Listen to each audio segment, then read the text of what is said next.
Students, तो आज के क्लास में हम लोग पूरक कोण एवं समपूरक कोण, जिसको इंग्लिश में कप्लीमेंट्री एंगल और सप्लीमेंट्री एंगल भी कहते हैं। क्लियर है? तो जानेंगे कि पूरक कोण क्या होता है, पूरक कोण किसे कहते हैं, पूरक कोण को किन किन नाम से जानते हैं। सारे चीज़ आज के इस वीडियो में हम लोग कवर करेंगे, क्योंकि ये जो दो कोण है ना, पूरक कोण और समपूरक कोण, ये बहुत ही इंपॉर्टेंट है। कई एक एग्जाम में आपको जो है इससे आपका क्वेश्चन रहता है, ठीक है ना।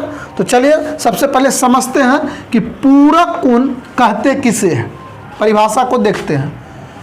तो जब दो कोणों का योग 90 डिग्री हो तो एक कोण दूसरे कोण का पूरक कोण कहलाता है। ध्यान दीजिएगा, जब दो कोणों का योग यानी जब दो एंगल का सम 90 डिग्री हो, 90 डिग्री हो, तो एक कोण जो है वह दूसरे कोण का पूरक कोण कहलाता है। क्लियर है? अब देखिए, इसे यानी इस पूरक कोण को अनुपूरक कोण, कोटि पूरक कोण तथा लंब पूरक कोण भी कहते हैं। ये बहुत इंपॉर्टेंट चीज है, इस चीज को याद रखेगा। अनुपूरक कोण, कोटि पूरक कोण और लंब पूरक कोण सब क्या है? सब पूरक कोण ही है। तो कभी भी आपसे अगर पूछ दिया जाए कोटि पूरक कोण किसे कहते हैं, या एक कोण दे दिया जाए उसका कोटि पूरक कोण पूछ दे, या लंब पूरक कोण पूछ दे, या अनुपूरक कोण पूछ दे, तो ऐसे में आपको कंफ्यूज बिल्कुल नहीं होना है। ध्यान दीजिएगा, बिल्कुल कंफ्यूज नहीं होना है, क्योंकि सब जो है पूरक कोण का ही दूसरा नाम है। तो क्लियर है? तो अब हम क्या सीखे, परिभाषा में क्या देखें कि जब दो एंगल यानी कि दो कोण का जब योगफल 90 डिग्री होता है तो एक कोण दूसरे कोण का, या यूँ कह सकते हैं कि दोनों कोण एक दूसरे का, ऐसे भी बोल सकते हैं, दोनों कोण एक दूसरे का पूरक कोण कहलाता है। जैसे थीटा का पूरक कोण होगा 90 डिग्री माइनस थीटा। नहीं समझ में आया? अगर आपके पास अगर एक कोण थीटा है और इसका पूरक कोण पूछेगा तो 90 माइनस थीटा। क्यों? क्योंकि अगर ये दोनों को जोड़ेंगे, थीटा को और 90 माइनस थीटा को, तो फिर से हमारा क्या आ जाएगा? 90 डिग्री आ जाएगा। देखिए 90 डिग्री माइनस थीटा ये और प्लस थीटा, ये दोनों कोण को जोड़ेंगे तो थीटा से थीटा कैंसिल, तो बराबर कितना आ गया? 90। तो देखिए दो कोणों का योग किसके बराबर आ गया? 90 डिग्री के बराबर। इसीलिए थीटा का पूरक कोण क्या होगा? 90 डिग्री माइनस थीटा होगा। क्लियर है ना स्टूडेंट्स?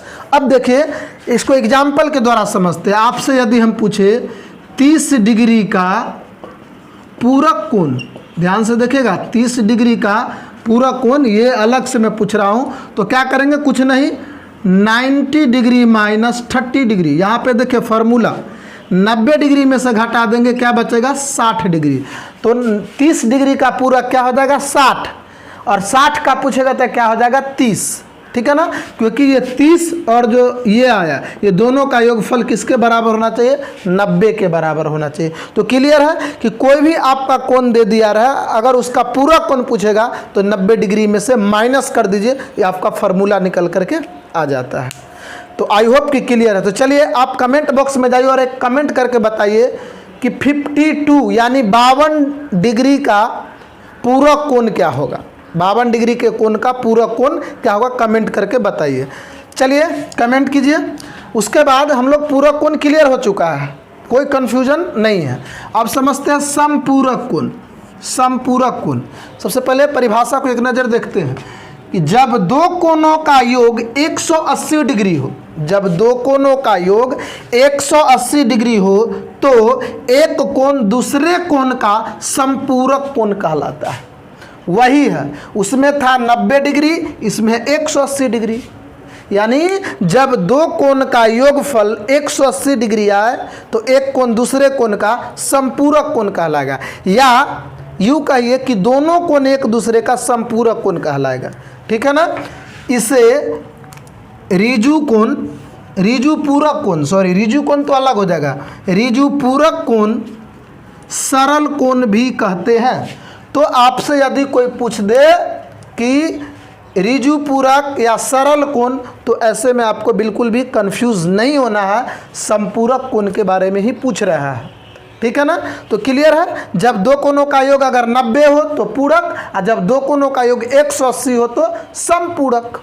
तो इस हिसाब से अगर थीटा का समपूरक कोण पूछा जाए तो 180 डिग्री माइनस थीटा हो जाएगा। फिर अगर इस दोनों को सम करेंगे, थीटा को और 180 माइनस थीटा को, फिर से हमारा 180 आ जाएगा। ठीक है ना। चलिए हम एक एग्जाम्पल के द्वारा समझते हैं। अगर आपसे 120 डिग्री का समपूरक कोण पूछ दिया जाए, समपूरक कोण, शायद यहाँ पे समपूरक कोण में जो है म हमारा जो है प के साथ हलंत, ये मिस्टेक्स था, थोड़ा सा ध्यान दीजिए। तो ये देखिए समपूरक कोण, ठीक है ना, या इसको आप ऐसे भी लिख सकते हैं, ध्यान दीजिएगा, समपूरक कोण। ठीक है। तो अब देखिए, तो 120 डिग्री का समपूरक कोण क्या होगा, तो बराबर हो जाएगा 180 डिग्री माइनस 120 डिग्री बराबर 60 डिग्री। कोई भी कोण का अगर समपूरक पूछेगा तो 180 में से माइनस कर देंगे और जो आपका आंसर आएगा वह उस कोण का समपूरक कोण कहलाएगा।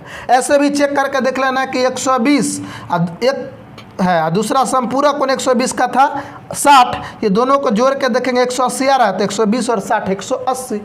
तो कुल मिलाकर कन्फ्यूजन क्लियर है। तो चलिए समपूरक कोण के लिए भी एक क्वेश्चन है, आप कमेंट बॉक्स करके बताइए कि 100 डिग्री का समपूरक कोण क्या होगा, ये कमेंट करके बताइए फटाफट से। दोनों का उसमें भी दिए थे, एक इसमें भी, यदि समझ गए होंगे। यदि ये वीडियो आपको पसंद आया हो तो ये वीडियो को लाइक कीजिए, शेयर कीजिए, क्योंकि पूरक और समपूरक कोण का कॉन्सेप्ट मुझे लग रहा है कि अभी आप मिस्टेक नहीं करेंगे। और यदि अभी तक आपने हमारे चैनल को सब्सक्राइब नहीं किया है तो हमारे चैनल को सब्सक्राइब कर लीजिए और बेल आइकन को भी प्रेस कर लीजिए, ताकि जब भी मैं वीडियो अपलोड करूं तो उसका नोटिफिकेशन अब तक पहुंचता रहे। तब तक जुड़े रहिए मैथ्स के साथ। Bye bye.